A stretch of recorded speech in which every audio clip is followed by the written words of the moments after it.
महाभारत युद्ध के बिल्कुल बजूटे। महाभारत में लिखा है कि कुरुक्षेत्र पर जब सेनाएं आमने सामने खड़ी थी तब युद्ध के बिगुल बज उठे और ऐसा होने पर भगवान ने अर्जुन को गीता ज्ञान सुनाया। यदि इसका हम शब्दार्थ ले तब तो ये बात संभव ही नहीं मालूम होती, क्योंकि लड़ाई के नगाड़े बिल्कुल शंख भेरी इत्यादि बज गए थे।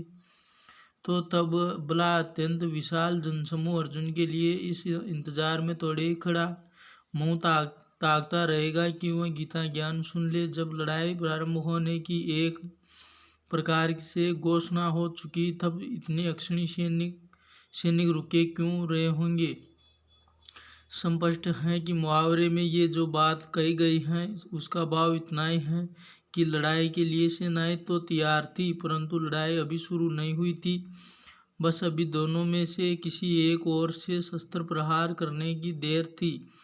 हूबहू ऐसी ही बात आज हो रही है। एक और अमेरिका तथा रूस और उन दोनों के दल विश्व युद्ध के लिए बिल्कुल तैयार हैं। विश्व के विनाश के लिए जितनी सामग्री चाहिए वह उनके पास तैयार हैं, बस केवल शुरू करने की आवश्यकता है। दोनों देशों के प्रधानों के द्वारा इस विषय में मुख से एक आज्ञावाचन शब्द निकलने की जरूरत है कि दिनों से भी कम समय में सारी सभ्यता ध्वस्त हो जाएगी। गोया युद्ध के लिए शंख तो बज चुके हैं, परंतु अभी ये शीत युद्ध है। अभी हथियार द्वारा उग्र लड़ाई शुरू नहीं हुई है, बस इतनी ही देर है। अब ऐसी स्थिति में जबकि सारा संसार और सारा भारत कुरुक्षेत्र बना हुआ है और युद्ध की तैयारी भी हो चुकी है और केवल प्रथम प्रहार होने की देर है, तब ज्योतिर्बिंदु शिव सन्निविष्ट होकर मधुर कल्याणप्रद गीता ज्ञान दिया है। क्योंकि एक बार युद्ध शुरू होने पर तो ज्ञान को सुना और धारण ही नहीं किया जा सकता। अब पुनः वह ज्ञान मुरली बजाई गई है और अब भी उसके मधुर स्वरों में अमृत बोल सुनाए जा रहे हैं। अब श्रीमद्भागवत के वृत्तांत की हूबहू पुनरावृत्ति हो रही है। अब ज्ञान द्वारा अति इंद्रिय सुख प्राप्त करने वाले तथा कर्म इंद्रियों पर विजय प्राप्त करने वाले गोपियां का गीता के भगवान के साथ वही मधुर एवं हर्षदायक कथानक फिर से घटित हो रहा है।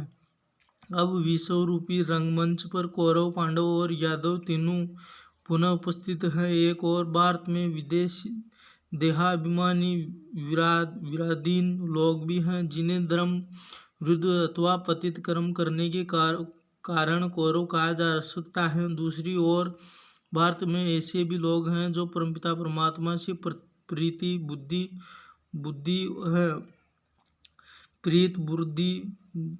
प्रीत बुद्धि हैं और श्री परमात्मा के मत पर चलने वाले हैं। यही पांडव हैं, क्योंकि वे श्वेतधारी मन वचन कर्म से श्वेत एवं पवित्र बनने वाले हैं। तीसरी ओर परमात्मा से विपरीत बुद्धि वाले देहाभिमानी विकारी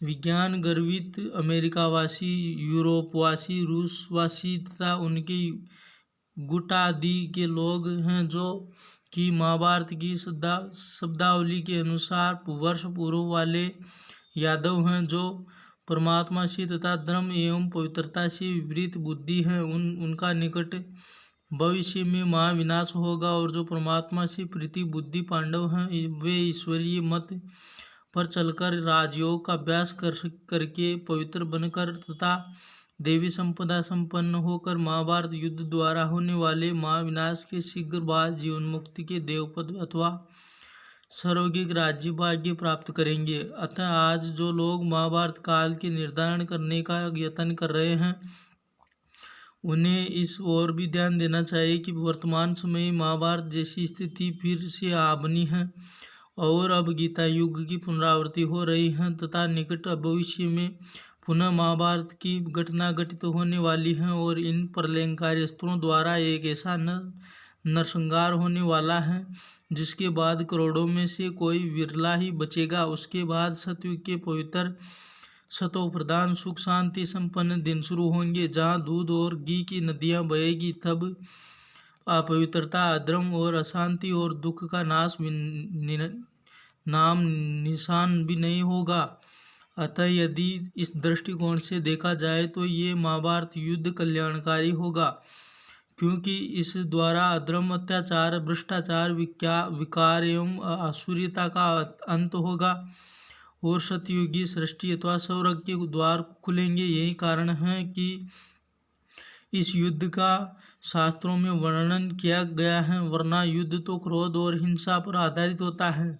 उसका शास्त्रों और अथवा पवित्र ग्रंथों में उल्लेख तो होना चाहिए नहीं चाहिए, पर महाभारत युद्ध की एक ऐसा युद्ध है जिसके साथ स्वयं भगवान का संबंध जुड़ा है, क्योंकि ये युद्ध कलयुग के अंत में होने वाले प्रलयंकारी नरसंहार का निमित्त कारण बना और इस प्रकार का महाविनाश परमात्मा का एक दिव्य कर्तव्य माना गया है। अतः हमारा कहना यह है कि हर वर्षों के बाद इतिहास की पुनरावृत्ति होती है और इस बात की ओर बच्चों, बूढ़ों, नर नारियों, शिक्षित तथा अशिक्षित सभी लोगों को ध्यान देना चाहिए कि अब अव्यक्त मूर्त ज्योति स्वरूप परमपिता परमात्मा शिव गीता प्रसिद्ध राजयोग सिखाकर नर को श्री नारायण और नारी को श्री लक्ष्मी बनाने का दिव्य कर्तव्य कर रहे हैं, फिर से कर रहे हैं। और ये महान कार्य तब तक चलेगा जब तक विश्व युद्ध अथवा महाभारत में पहला शस्त्रार्थ नहीं चलाया गया। इसी बीच के ही काल, जिसे पुरुषोत्तम युग ज्योतिर्स्वरूप परमपिता परमात्मा शिव गीता प्रसिद्ध राजयोग सिखाकर नर को श्री नारायण और नारी को श्री लक्ष्मी बनाने का दिव्य कर्तव्य फिर से कर रहे हैं।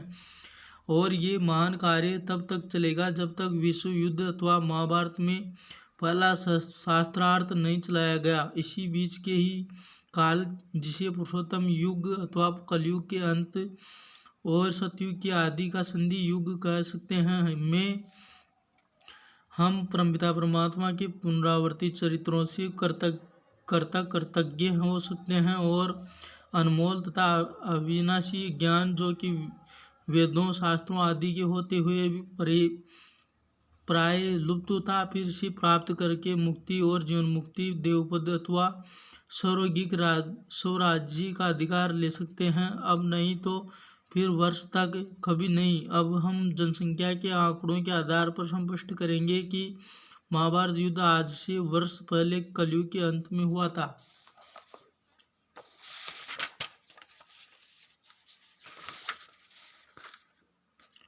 अगला टॉपिक कल।